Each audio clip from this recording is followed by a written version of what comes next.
Hey, it's Ina, and I want to talk about some iconic games from my childhood. They're not necessarily good, but to me they're good, and they really shaped my interest and what I like to play even now. I also want to mention games I'd ideally like to repurchase in the future, mostly because it'd just be nice to own them, because they were a really big part of my childhood, and I do regret giving them away or selling them for one reason or another. The first couple games I want to mention are some PC games, and they were my first PC games, and I believe I got both of them from cereal boxes. I was probably around 4 or 5 even.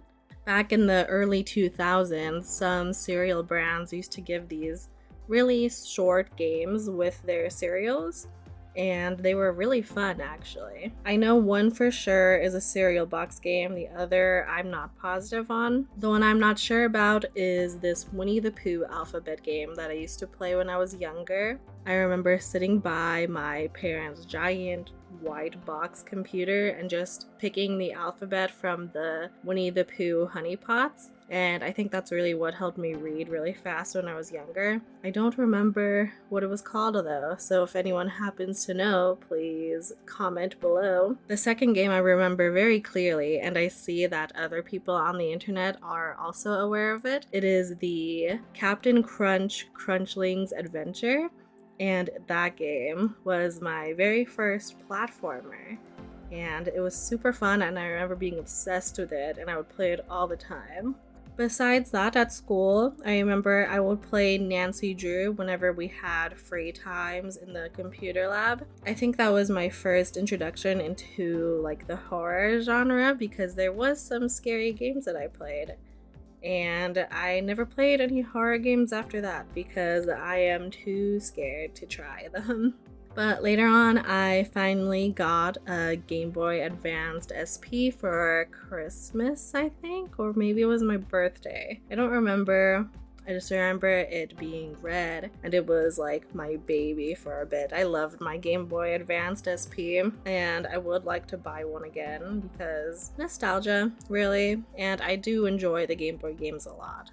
And while I did have a very extensive collection of Game Boy games, a lot of my Game Boy games are just gone because when I was younger and the Nintendo DS came out, I decided that it would be a good idea to trade in a bunch of my Game Boy games. That way I could get a ton of new Nintendo DS games. As a result, I only have a couple Game Boy games left, and they are the most random collection of games that I have, and it's definitely none of my favorites. But if I could re-buy any of my Game Boy games, I would buy 3 of them. The first game being Powerpuff Girls Him and Seek.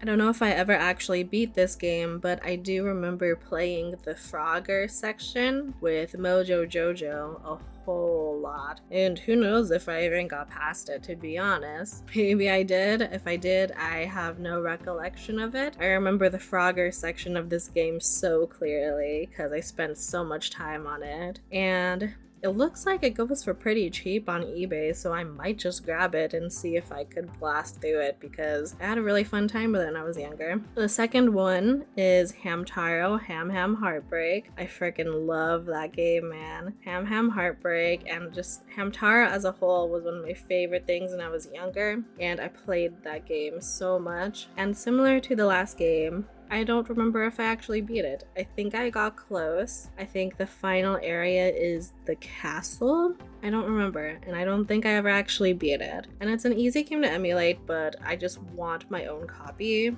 and I regret not buying it when it was at my local game shop. It was at my local game shop for like a good couple months, but I just did not want to pull the trigger on it because the game was like $60.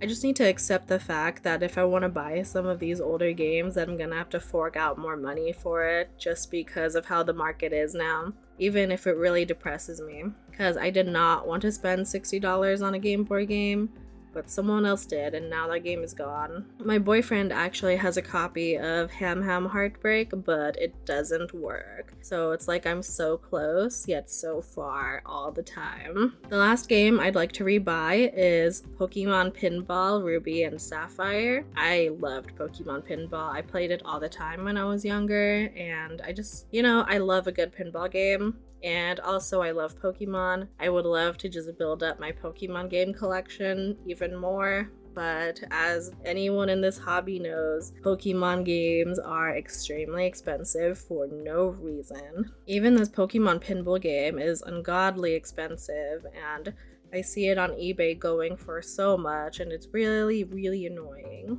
It was available at my local game shop too for a bit, but somebody snatched it up right away.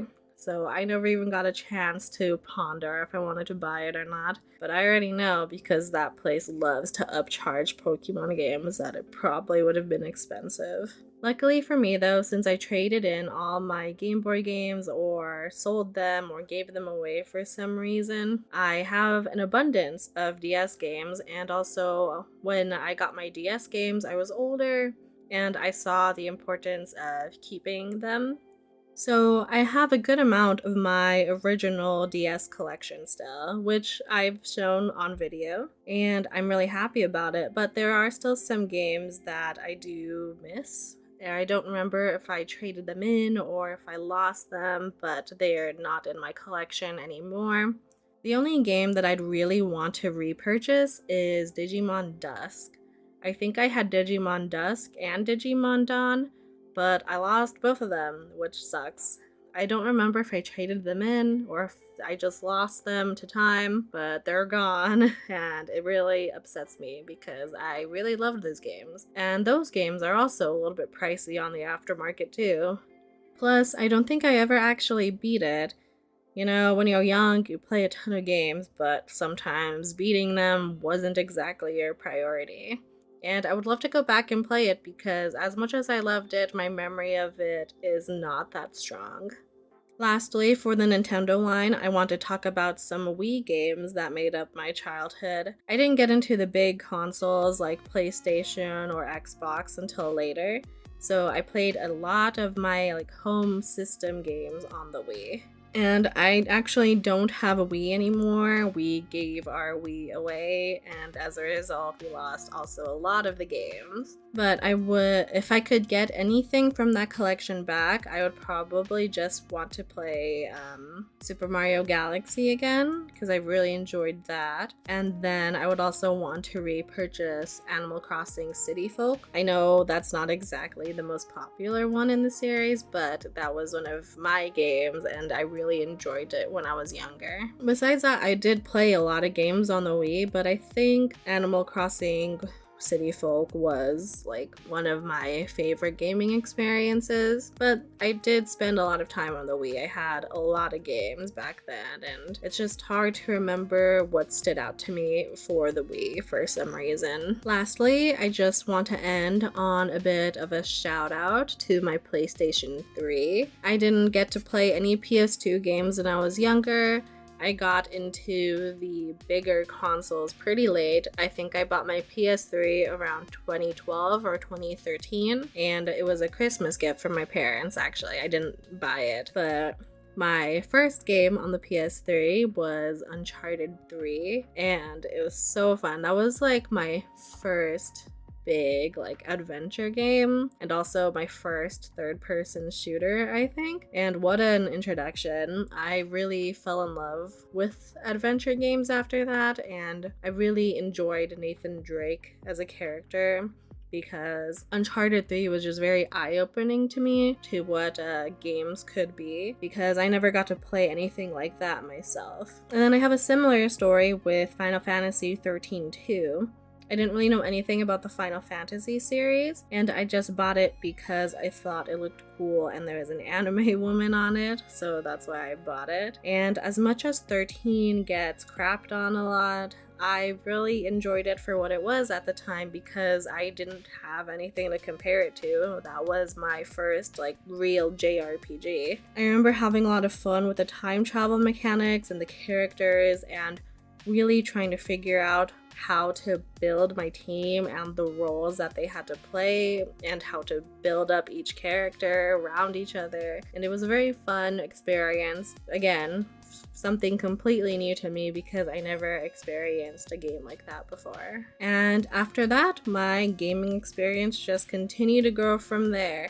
I had a short stint with the Xbox for a bit. I had an Xbox One, but then I ended up going back to the PS4, and now I have a PS5. I'm not necessarily like a console war person. I just prefer more games on PlayStation versus Xbox. I like to play a wide variety now. Also, I have a lot of space constraints. I can't buy an Xbox Series S because I literally have no space for it. I hope you enjoyed this quick video. I hope you enjoyed the little bit of insight that you got into my gaming childhood. It was nice to look back on the games that really made up my childhood and the flavors of my youth, I guess, because that's what I spent a lot of my time on, especially on the weekends, because that was actually the only time I was able to play games besides longer breaks and stuff. So this provided a lot of entertainment to me. My next couple of videos, including this one, are probably going to be more chatty because I just need something a little bit easier to film because I'm a little bit busy. But within the next couple weeks, please expect a Kingdom Come Deliverance review because I did just beat it recently and it was so good.